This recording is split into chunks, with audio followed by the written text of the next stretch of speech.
بسم الله الرحمن الرحيم. الحمد لله رب العالمين والعاقبة للمتقين والصلاة والسلام على نبينا محمد وعلى آله وأصحابه أجمعين. أما بعد، فنتابع درسنا من أسباب نجاة الأمة لفضيلة الشيخ العلامة صالح بن فوزان بن عبد الله الفوزان حفظه الله تعالى.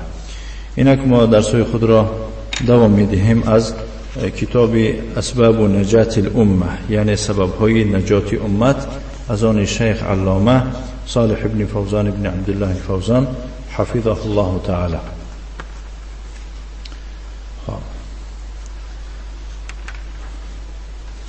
درس امروزی ما آغاز می‌یابد آنجا که شیخ فرمود یا که ذکر کرد حدیثی را که به نام حدیث العرباض بن ساریه است. خب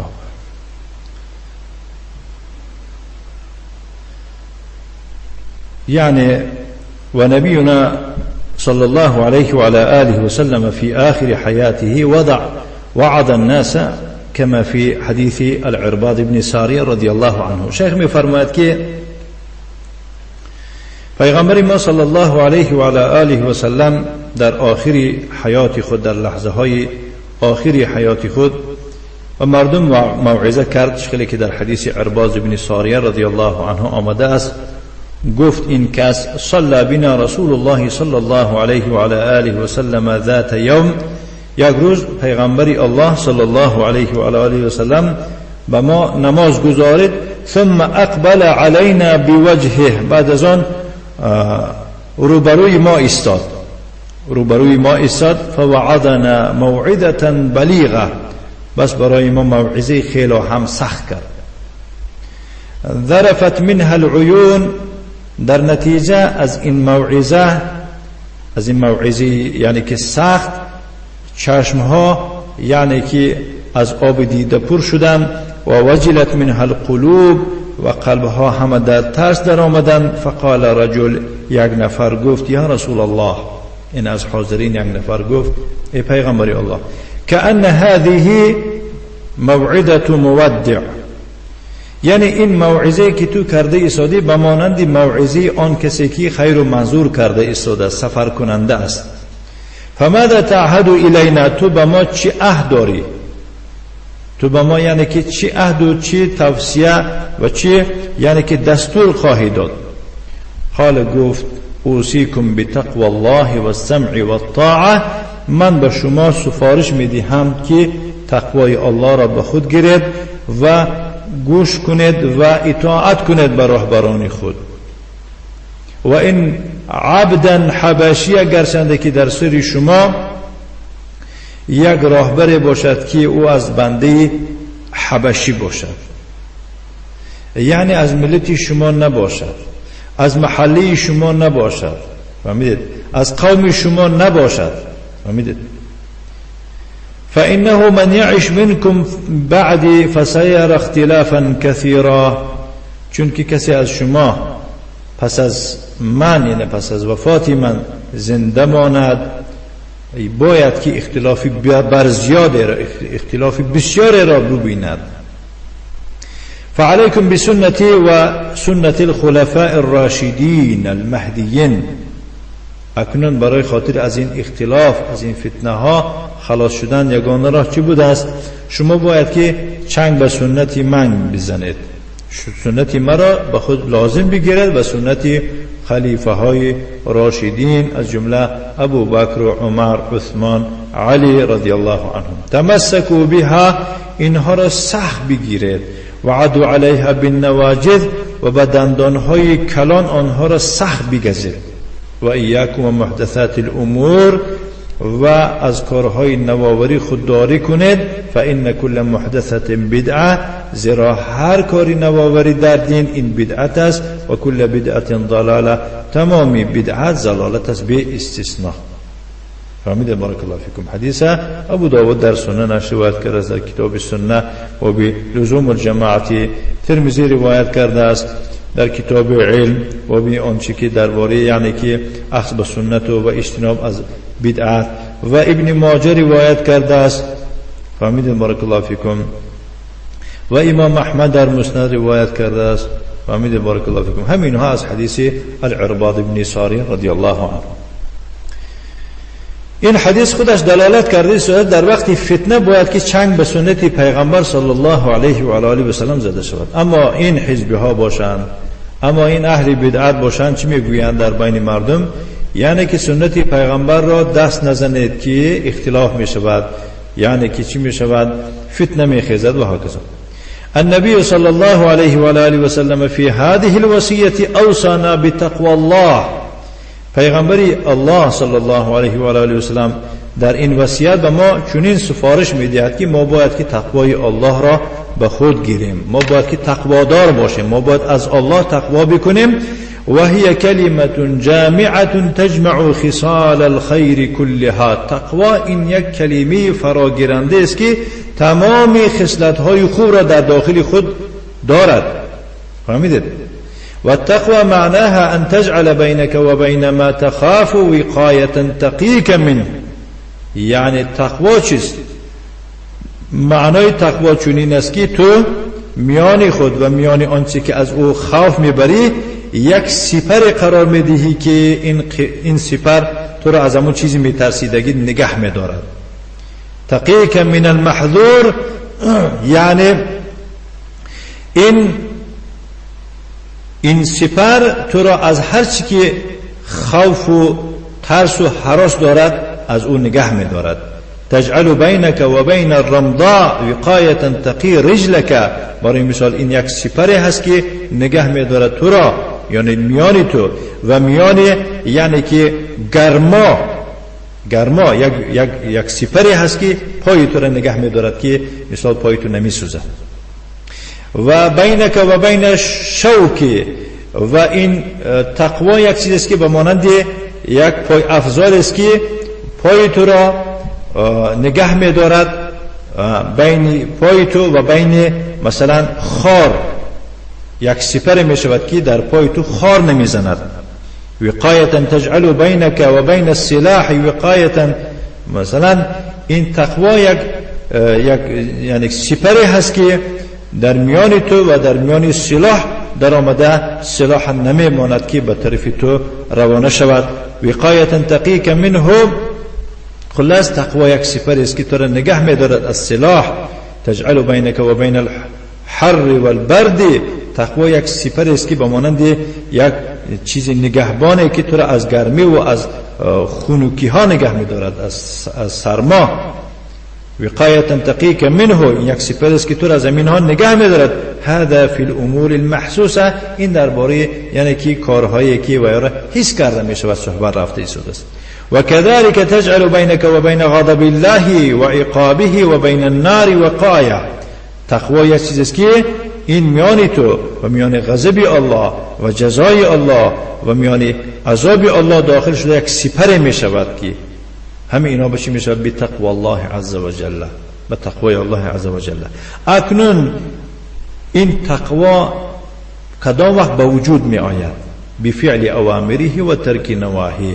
با انجام دادن امرهای الله و به ترک کردن منع کرده های الله. لا يقيك من عذاب الله وغضب الله ومن النار لا يقيك الحصون والجنود والثياب. تو را از عذاب الله، از غضب الله، از آتش نگه داشتن نمیتواند. یعنی که خانه های بلند، قلعه های بلند، یعنی که سربازان برزیاد، پوشاکی برزیاد، پوشاکی زیبا تو را نگه داشتن نمیتواند اینها. و انما یقیک تقوى الله عز و جل سبحانه و تعالی.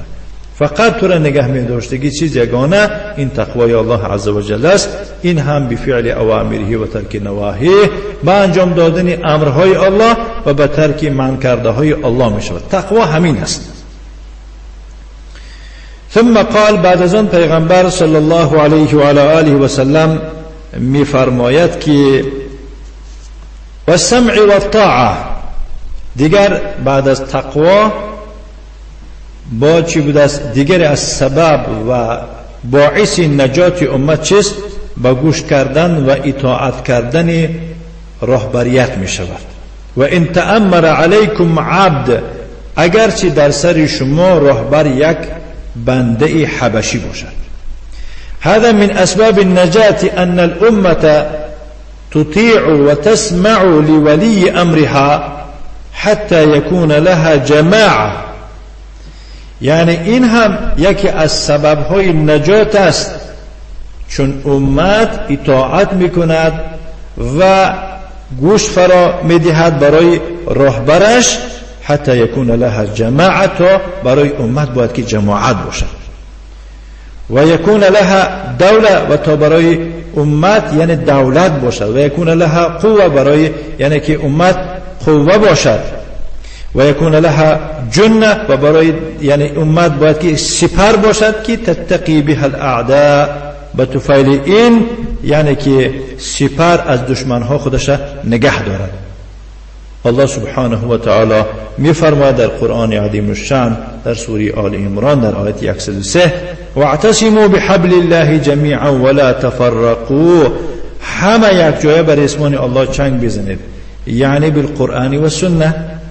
ولا تفرقوا ای لا تأخذكم الفرق، فرقه ها، گروه جماعه ها آمده شما را از این راه الله بیرهن نکنن.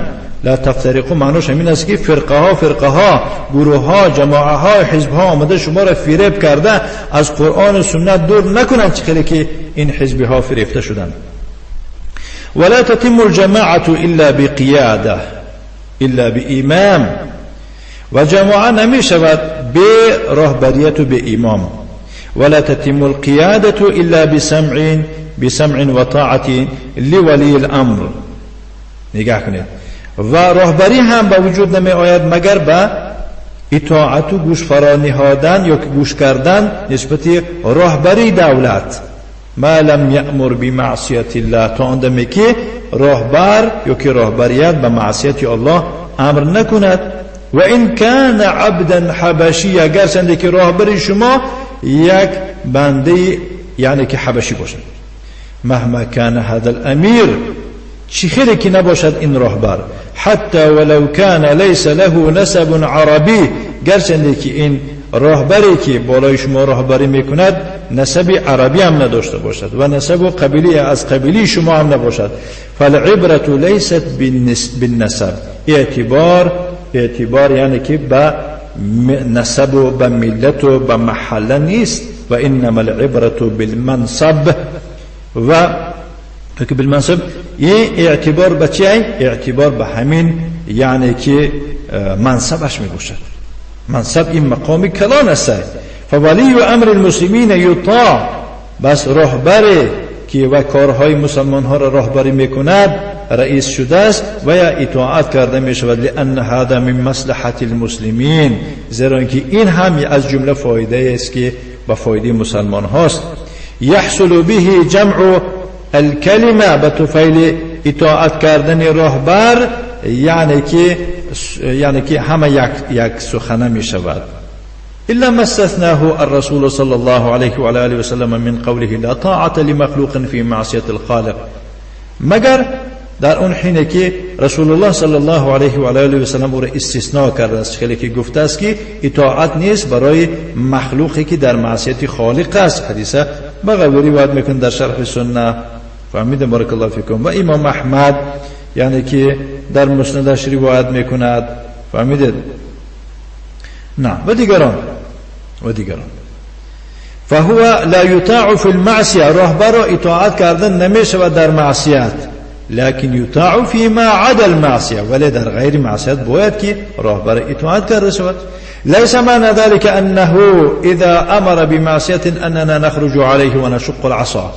این معنا ندارد که وقتی که از طرف رهبریت یگون کاری معصیت می شود یا که یگون امر به کاری معصیت می شود، ما باید که علیه او دیمونستراسیا دیگه گردی همایی کرده لازم برداشتن چی علیه او خروج کنیم و یعنی که این عصا را بشکنیم، یعنی مراد از عصای این جماعه را شکنیم و ایران کنیم. لا اینطور نیست.